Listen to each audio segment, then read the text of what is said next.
Oh, there it goes. Oh, it worked. Again, Yay. we're on a streak. It's going On a good. streak. I was to say that's a good way to come back from Memorial Day weekend, I would say. Yeah, absolutely. Did you have any fun plans for Memorial Day? Yeah, I actually had a really busy weekend, but it was good. We spent a lot of time with family and friends. My family doesn't live super close, and a few of our friends don't either. But we had new friends and old friends, and family come in, so it was very good. How was y'all's? Very uneventful. I think normally really all we do is like we grilled some burgers, just kind of hung out, enjoyed the beautiful weather. I mean, it was warm, but it wasn't like hot. Like Yeah, I would say it was pleasant outside, I at, agree. at least down here in Uvalde. So, but we hope everyone else had an absolutely fantastic Memorial Day. Not gonna lie, Carly and I got back into the office today. We're like, wait, today is Tuesday. Today is Tuesday. And for y'all watching, you probably see that the title of this week's Living in the Texas Hill Country is not as we promised last week. I will take full responsibility for that. That's I all good. got my dates mixed up. So we are just pivoting as we always do in life. So I figured let's do it like a Google Earth tutorial because this is something that I talk about with landowners and in some of my presentations because it's an absolutely great tool. And the best part is it's 100% free. It wasn't always free, but now it is. Mhm. Um, so I figured we might as well talk about this because it's a great tool to figure out, sizing of your property if you're looking to do calculate um, the amount of like grazing area of your property. So if you wanted to do stocking rates, this is a great way to do this. Just to get the lay of the land. If you have people coming on your property, you can make just very, very basic maps, nothing super fancy. But I figured this would be a really good chance to highlight that. So, I mean, Carly, how familiar are you with Google Earth, or have you ever used it before? Um, and I may have the wrong idea of what Google Earth really is, but I would say I've used it to like look at the street view of Oh, things to yes. figure out parking. Because I'm one of those people, I'm like, I'm not going unless I know what the parking situation is. Yes, so you can do Street View in Google Earth. It has a lot of similar features to like Google Maps, I would say. Mm, It's just in Google Pro, you can like add points and features and make features or cool. polygons. Um, and you can translate some of this stuff, translate. You can download these files and like throw them into if y'all are like if you know what GIS is, you Yeah. can throw them into that. You can download some of these things and it'll put it into Google Maps. I don't think I'm gonna have time to cover that today, but honestly, like I feel like this is a program and I can guarantee there are multiple tutorials in YouTube that dive into things a lot deeper than I'm going to go into. But it's a really easy, I would say it's a fairly intuitive program and it's really hard to mess things up. You just kind of like fiddle fart around with things and it's really easy to kind of figure out on your own, I will say. Cool. Um, so I guess without further ado, I'm going to share my screen and we will hopefully get things started. So I'm gonna hopefully share the correct screen. Okay, you can just like see my Yes. The okay. mountains. Okay, the mountains, yes. So you should be able to just go I'm not exactly sure if all computers are just like naturally or if this is like a program that is just automatically on your computer or if you have to download it because this was when I got my work computer, this was already on and a lot of my school Oh, computers that I've used, it's always been there. So I'm not sure if this is like a standard I don't think I thing. have I it. was gonna say if you wanna, so the way you can do it is you can just go into like your little search bar down here. And so mine's already up. Mine says Google Earth Pro. I Mm. think a lot of it is Google Earth, like Google Earth and Google Earth Pro are the same thing. They have the same features. Um, but so this is the little icon. So what you'll do is, I was gonna say, if you want, are you searching to see if your computer has it, Carly? Yeah, I don't see it. Okay, but I think if you just like Google, if you Google Earth Google Earth. Pro, you should be able to download it with your computer. I'm not sure if you'll be able to do it. You may have to get permission from Yeah. administration. But okay, so if you click on that, Yeah, it comes this right is up. yeah, so this will just sort of like it'll open to this. It does this beautiful like Ooh. presentation of like zooming in to North America. I'm assuming if you were like in South America or another continent, it would probably zoom into that. Hmm. I would assume. Well, I highly doubt we have anyone tuning in from like South America. If you are, That'd let me be really know. cool. Let me know. But so yeah, so this is basically where it opens up, and I'm gonna, I will apologize. I will glance up at my notes to make sure I'm not missing anything. So I will apologize for that. But yeah, so this is where it opens up, and it, like I said, it's very simple, very easy. The nice thing, it has this little search bar. So if you have a property like near San Antonio, or even if you're just like looking for a place, I think there's like a bunch of YouTube videos also that you can like find of like people finding like random things on Google Earth. Um, this is what they're using, but you can literally search in here. So it's like, I'm in Uvalde, Texas. So, oh, look, Uvalde, Texas. You search it and it'll like slowly like zoom you in to Uvalde, Texas. You, like I said, you can search anywhere that Hmm. your little heart desires. But from here, you can just basically to sort of navigate from here. So when you're on your screen, you'll get that little the little like I don't know which one, a high five, a hand. I don't know. Mhm. But if you left click, you can just like drag yourself around. Another way that you can navigate around if you don't want to left click is you have all of these little icons over here on the right hand side. And again, this is where I like recommend just playing around with things. So to move, you just go to this little like the hand symbol, and then you just use these arrows and it'll just you know, move you around the screen. If you do for some reason get off of your marker, like you're just wandering around and you're like, oh, well, wait, I forget which direction Uvalde is. If you click that, it'll take you, it'll pan you right back Oh, to sweet. your little marker. Gives you all sorts of, Wikipedia, all that fun stuff. Um, but if you want to orient, if for some reason, default is facing north.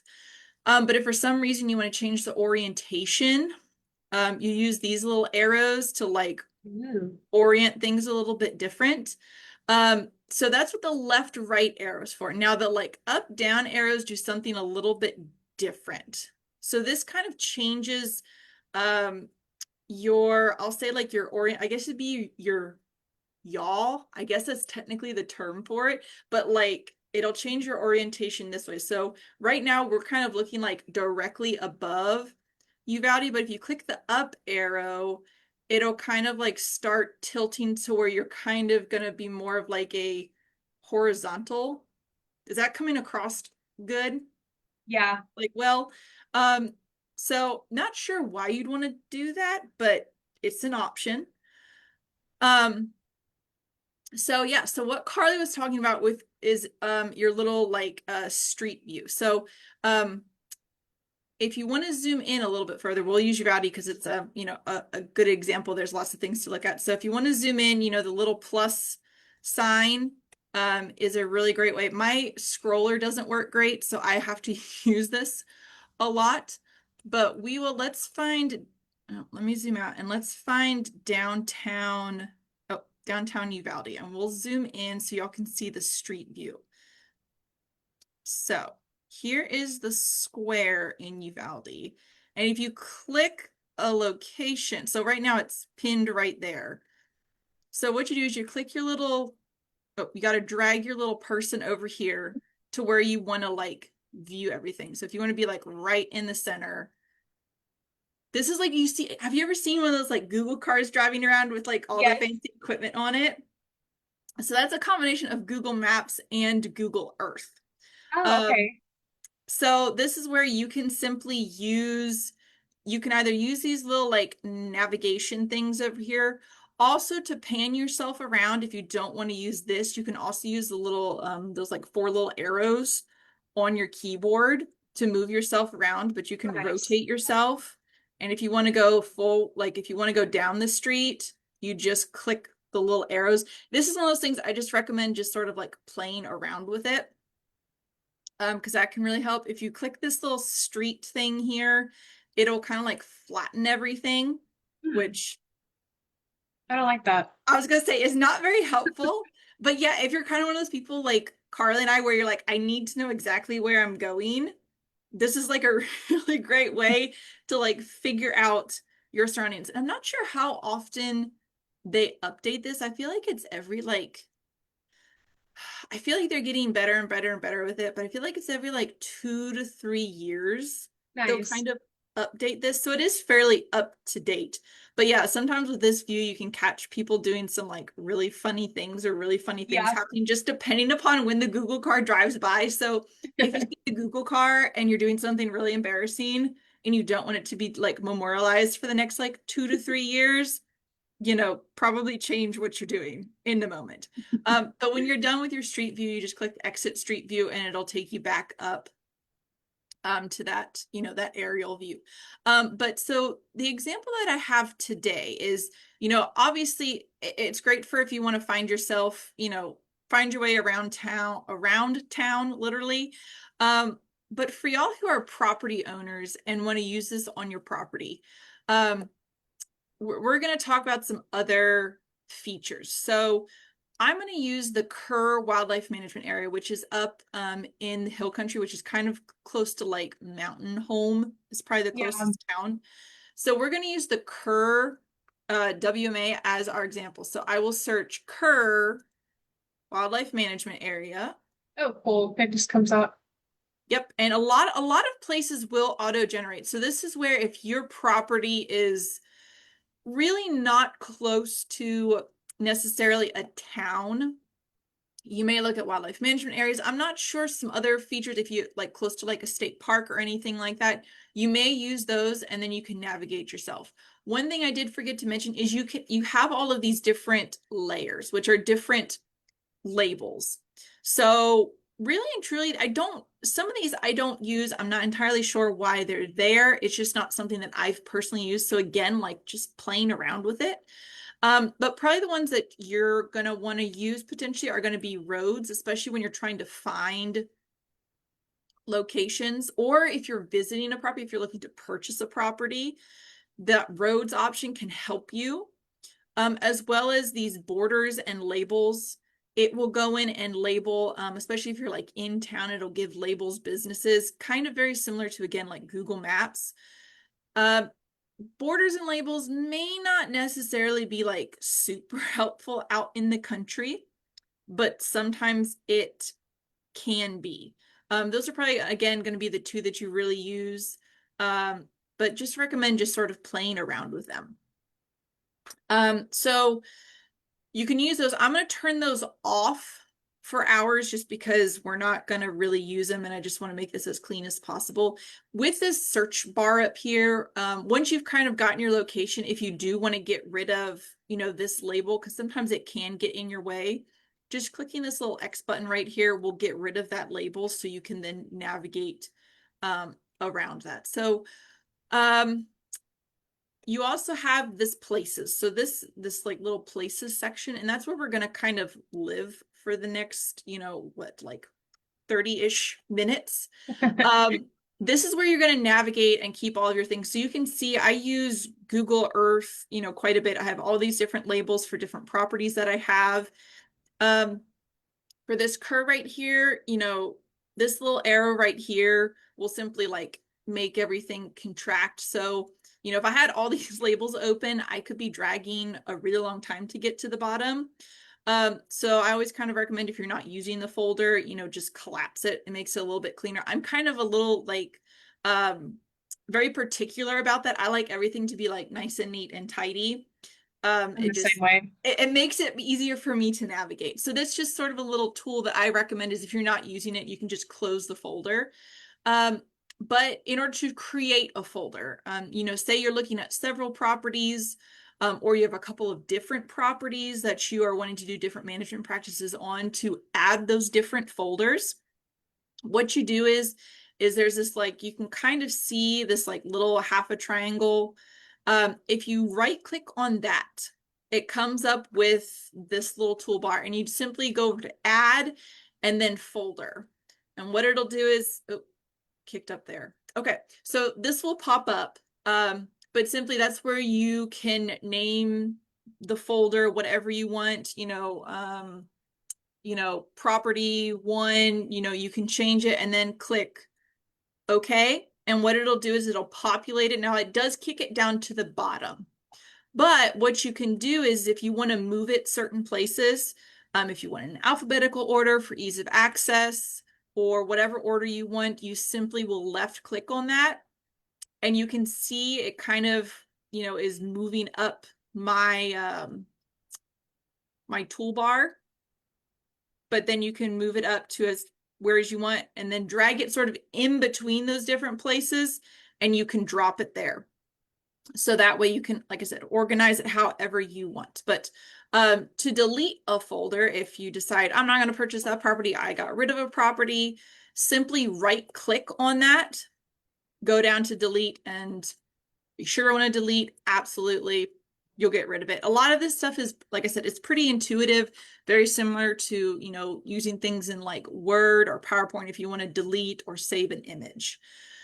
Okay, so I guess first, let me make sure. Okay, I think I covered all that. Do you have any questions, Carly? If you have any questions or need me to clarify anything, let me Not know. so far. Otherwise, I'll keep rolling along. So whenever you're creating a map on a property, you're going to kind of use 3 of these different features. And they are they're in 2 different, actually technically 3 different locations. So you have your toolbar up here. You have this toolbar up here. And then you have, if you go into your folder and you right click, you also have this where you add folders or subfolders. You have all of these. So basically the 3 ones you're going to use are this path, polygon, and place mark. So up here, this is your place mark icon. That's your polygon icon, and that is your path icon, which, as you can see, you hold it over, it'll create that little, what do you want to call it? Label for it. If you go up to add, those are right here as well. So personally, the way I like to do it is I like to use this toolbar right here. But again, it is simply like, I think when my husband uses it, he likes to do the like right click option. The nice thing of doing it here is if you right click and add, it'll actually add it under that folder. So you don't have to like drag it underneath that. But if you do have that folder clicked, it will add all of these features underneath that. So first and foremost, I think we'll start with adding or creating like a polygon. So say you either want to do a property outline or a pasture outline. So what you're going to do is let me get my orientation here to make sure I am, because we'll do an example, but I've already made all of these for ease of use because this is very time consuming and you can get like fairly accurate with this. Some of this stuff it's beneficial to be like as accurate as possible. Sometimes I honestly really at the end of the day, I keep saying accurate. For a lot of this is not meant to be like pinpoint accuracy. This is just to get you in like a really good ballpark area for a lot of this stuff. So sometimes ground truthing, meaning you like do it on here, but then you actually like go out and look at the site or look at some of your points is probably the best way to go about it. So to create a polygon, you're going to go to this little, I don't know, what shape would that be? Is there a name? A rhombus? No. Yeah. a shape, a polygon. We're just going to call it Some a sort of polygon. polygon. So what'll happen is it'll come up with this and it'll say new polygon. First, what I recommend doing is you give it a name. So this is where you can name your pasture, name your property. We're going to call this, so the pasture we're going to be doing is called East Bobcat at the curve. So you change your name. You can add a description here if you like. I generally leave it blank, but sometimes if you're going to have other people looking at these, this can be a really good place to add a little bit of information. But kind of the two tabs that you'll generally kind of live in is this style and color and measurements tab. When you're creating your polygon, you're going to stay in the style and color tab. Now, this is where, like, at the end of the day, it really comes down to like your personal preference as to what colors you think you look good, how thick you want your lines, if you want it to be translucent. With the polygons, so let me backtrack before I get ahead of myself. With the lines, what I kind of generally recommend as a good place to start is it will automatically default to the color white and the width being 1 point, I guess is what the metric would be. I recommend, again, changing whatever color you want, but I always recommend starting at 3, simply because when you zoom out that 1 point, if you leave it at like that 1 point width, it's really, really narrow and it can be kind of hard to see it when you zoom out. And if you want, I can give y'all an example just to show you of how of the differences of that, but that's kind of a really good starting point that I personally like. For this area, this is going to be I'll call it the fill, because with that polygon you basically have the option of, if you go under filled and outline, if you click this, you have a couple different options where you can just have it filled and have no outline, which I'll show you all an example of that in a little bit. You can do it just outlined where there's no fill, meaning there's like no color on the inside of that polygon, or you can have it be filled and outlined. So again, personal preference, I recommend just, messing around with this, figuring out your personal preferences. For now, we will leave it as filled and outlined. If you're going to do it filled and outlined, I always recommend changing the opacity or the translucency of it. With 100% opacity, it means you're not going to be able to see when you create this polygon. So I will create just a random little polygon. You can see Oh, absolutely like nothing, which is fine when you start out, but when you turn a corner, it can get really hard to find your way, especially if you have to, like, your next point has to go like back in here. For some reason, you're following a fence line. It can be really hard. You're like, I don't really know where my line is or where I need to put my next point. So this is where, changing the opacity is, I always recommend, about 50% is probably about the highest I would go. And like I said, you can change this as you go on. But yeah, so good place to start. So right now, this is just the little polygon that I made for this pasture. This is our hypothetical East Bobcat pasture. But I'll open up the other one here in a minute that I created. But when you're in this, biggest thing is, and I know I always have to remind myself when I get in Google Earth, you have to have this little window open in order to add or subtract points. If you click OK, you now can no longer like change anything. You can simply, like, you can move, but you can't change anything. So that's probably my one pet peeve about it, is you can't just like go in and mess with things.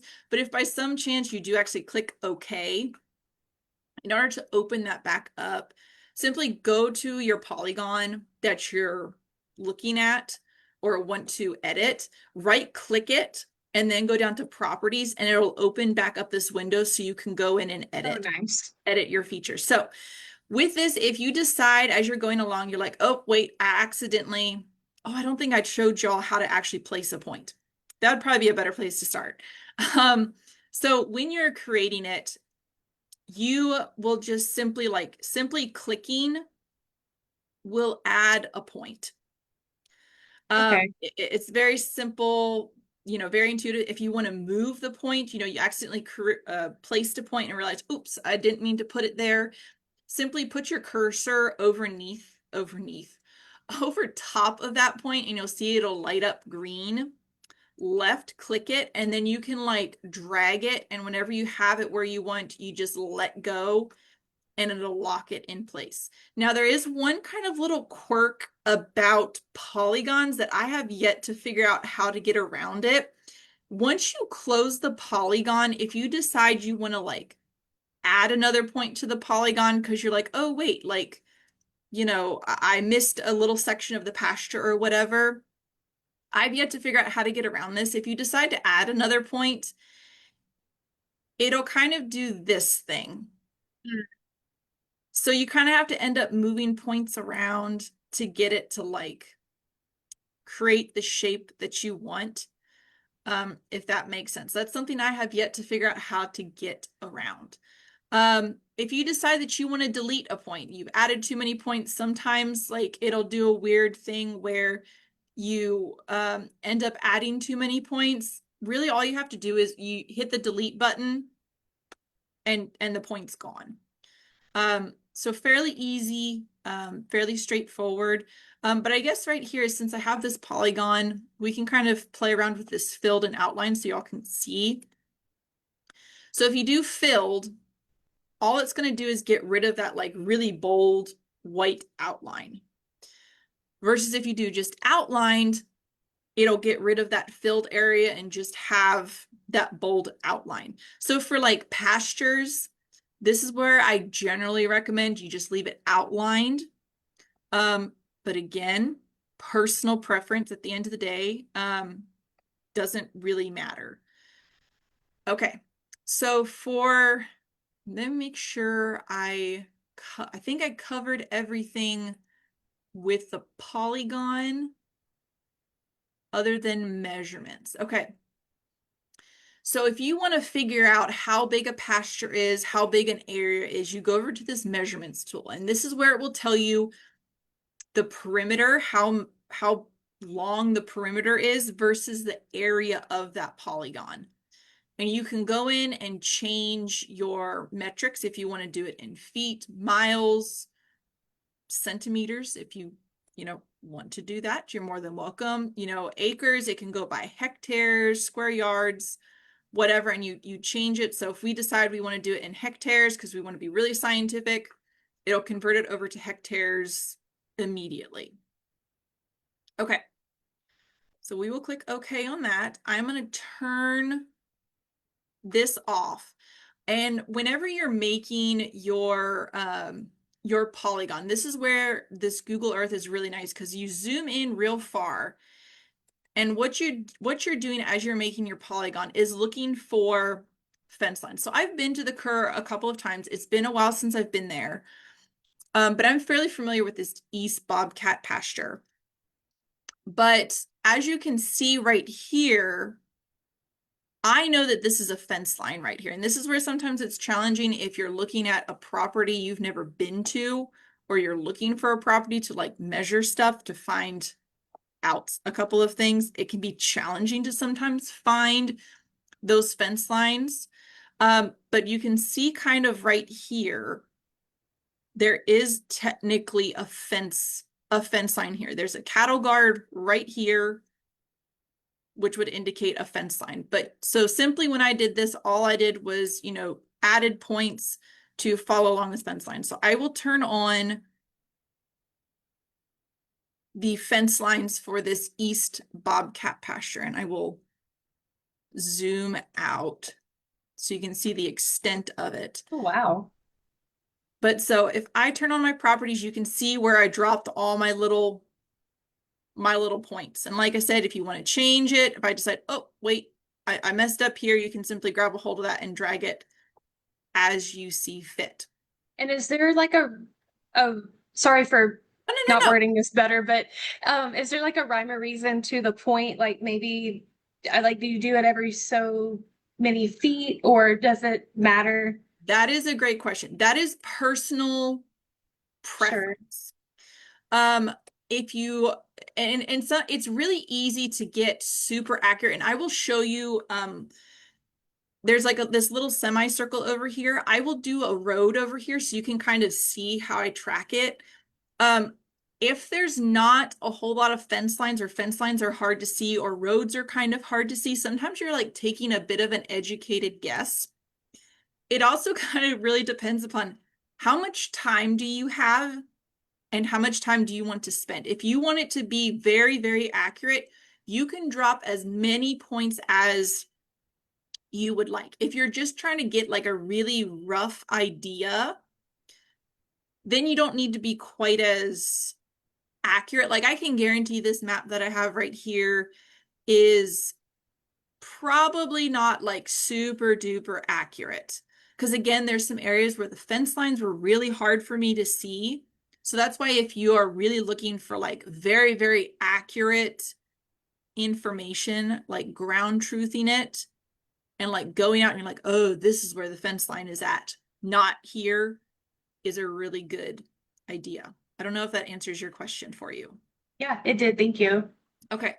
So another thing that I did for this is I'd mentioned like calculating out like grazing versus like if you're trying to figure out the amount of like grazable area you have on your property, meaning you can actually realistically run cattle and graze them on this property. As you can see, the cur is like most of it, I would say, is like fairly black and white. There are a couple areas like kind of right here where you're like it's kind of grazable, kind of not, but like an area of here, you're like, oh yeah, that's like pretty much no grazing available at all. So what I did was I went in and I created a bunch of polygons Ooh, eliminating the amount of area. Like I basically just calculated the amount of ungrazable land that I have. When I go into this to the actual total pasture, what I can do is go over to measurements. I see that my property is that pasture is 508 acres. Okay, great. I go over to grazable, go to the properties. Oh, I forgot. I created multiple geometries for this. So, and we'll talk about that here in a minute. Um, but I had to go in and add up the amount of these different polygons for how much grazable versus ungrazable I had. But basically, I have 188 acres that is ungrazable. So I do 508 minus 188, which will give me my total area that I can graze, can calculate stocking rates from that. And again, this is just an estimate. It's a ballpark, but it's better than what you kind of have before, where you're kind of like truly guesstimating how many acres you can or cannot graze, if that makes yeah. sense. Okay. So I will turn this off. So I guess now let's move over to, make sure. Okay, let's talk about creating paths. So this is where you're simply creating a line. So this is a great thing for roads on your property. So I have already gone in and made a main road for the cur. So this is that main road here. And again, you can change whatever color you want, whatever your little heart desires. Now, I will show you now how to, and this will translate over to those polygons too. So Carly, you were asking about making like how accurate you can be, how many like or how many dots you want to add. So I'm going to go in and add, we can see this little like semicircle here, this little pull off area. Yeah. So I'm going to go in and I'm going to add a path. So we're going to call this, it's honestly, it's really another 2-track. I'm not entirely sure what this is. This might be like a little demonstration pull out area, but to keep with all of my other 2-tracks, we're just going to call this, 2-track 7. So underneath my styles and colors, I'm going to go in and change it to yellow because that's the color I decided for all my two tracks are going to be yellow. I'm going to change this over to 3 point. And then what I'm going to do is you bring it over here and you can see this little, like, I don't know, crosshairs, I guess you could call it. Right. So I'm going to go in, let me move. I'm going to just start. So I'm going to left click and add a point. And then from there, I am just going to go along and just keep adding my points. And like I was saying earlier, so what you can see is if I want to be really accurate, I make those close, like those points really, really close. If I decide to make a huge jump, you can see it's going to create like that straight line. Which for roads tend to not be super straight, unfortunately. So this is where you're probably going to spend a lot of time dragging and dropping points if you make them too far apart. But again, with roads, generally, you're just trying to give people like a map of where to go. And it doesn't have to be like super duper accurate. So again, if I like, have a moment I'm like, oh, I did not mean to put that there. You simply left click and you drag it down. So from here, I'll just connect it back to that one. So now I've created my nice little semicircle. So I have now done all of these two tracks. So let me turn all of these on. And I'll zoom back out and you can see all those different two tracks. Now, my disclaimer is just because I went in and did all these two tracks, y'all, a lot of these actually all of these two tracks are off limits to the general public. Please do not take this as my blessing for you to like go across Kerr and explore these areas. They are off limits for a reason. So please, please, please follow the signage. If it says closed to the public, authorized personnel only, please do not explore. Just an example. This is just an example. So let me zoom out. Okay. So if I want to make this really, really easy and simple for myself, so that way I'm not having to constantly, like, if I'm making maps or doing things, I don't want to constantly have to like click to turn off and on all of these, which that's something I didn't discuss. So if you click the little checkbox, it'll what's called turn on the feature so you can see it. If you don't want to do that constantly, and you have all of these different polygons or paths, what you'll do is you'll click on one, press the control button, and then click all of these. You can see it'll highlight all of them. I think Control Shift would work as well, or excuse me, yes. So if you have them all like in order here, if you left click and then hold the Shift button, it'll select all of them. However, since I have this East Bobcat in between this other two track, if I do the Control Shift, it'll include East Bobcat, the sample one in that. So what you can do is you can Control Shift all of those, let off the Shift button, then hit the Control button and click to track 7, and you'll leave that East Bobcat sample pasture out. Now, from here, what you'll do is you will right click and you either delete them all, which we don't want to do, or you combined into multi-geometry. So you'll do that and simply it will combine them all into a single 2-track, at which point if you want to rename it, you simply right click, rename, and it can just be called, I don't know, back roads or inaccessible or whatever you want to call them. Okay.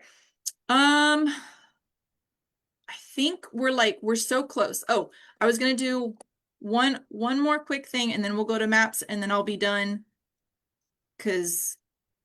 Okay, so if you want to add a place mark, this is very similar to what we've already done, except the place mark is this little push pin.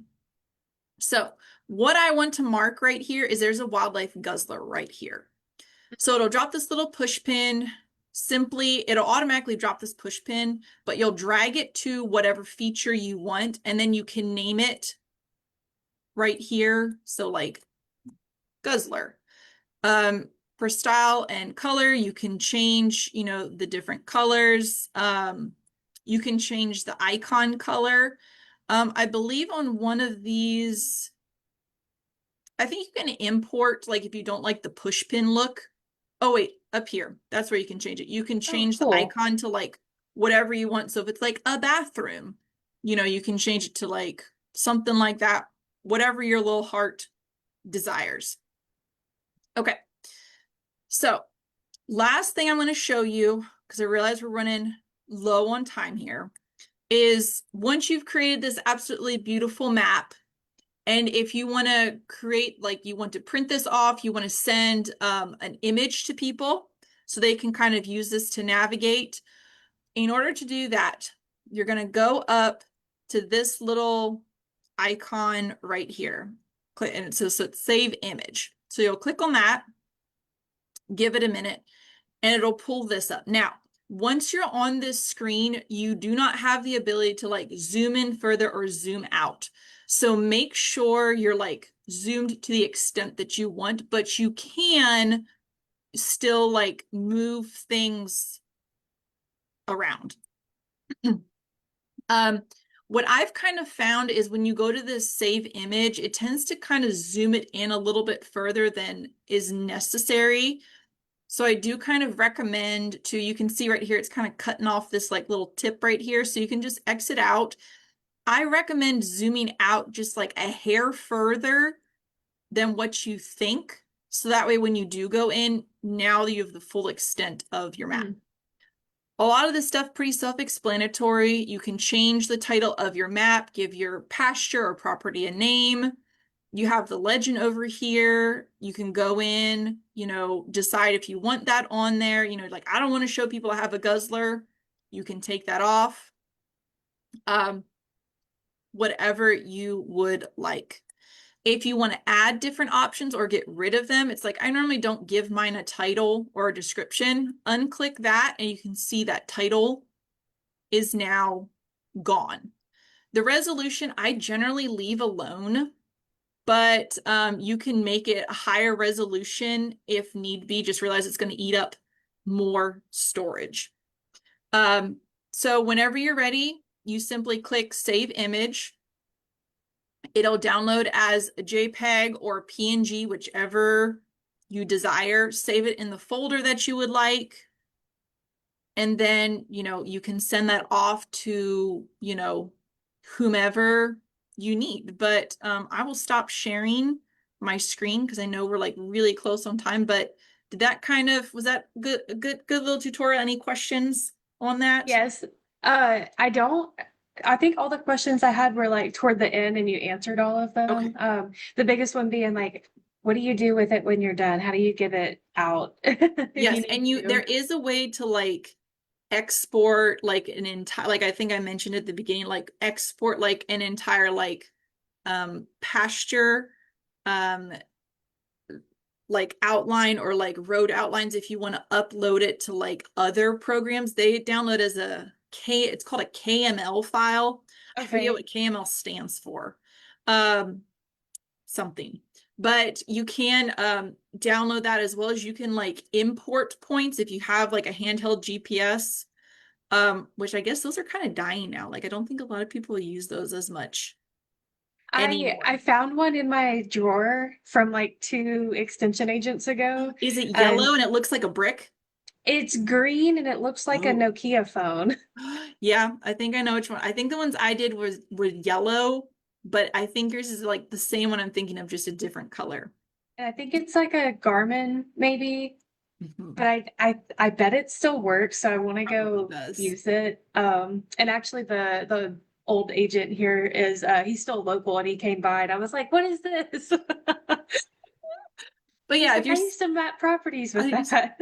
yeah, but if you're still use a GPS, I don't know if you could. I know there's like things like OnX or like Hunt Stand where you can like Oh yeah. do stuff. I don't know if you could import that into Google Earth, but I Oh, feel like at that point it might be a little bit maybe redundant. yeah. I don't know. But for people that, you don't want to use those, this is a really great way to start. But like I said, there's tons of YouTube videos on how to use it.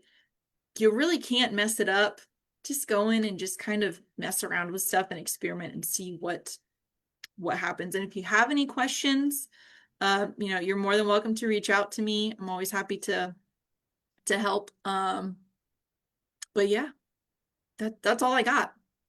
Oh, well, thank you so much. And as soon as you pulled it up, I'm like, oh yeah, no, I've never used Google Earth. So I think I think I probably did when I was a kid and like maybe we had a project at school or something. Mhm. But we definitely didn't use it like that.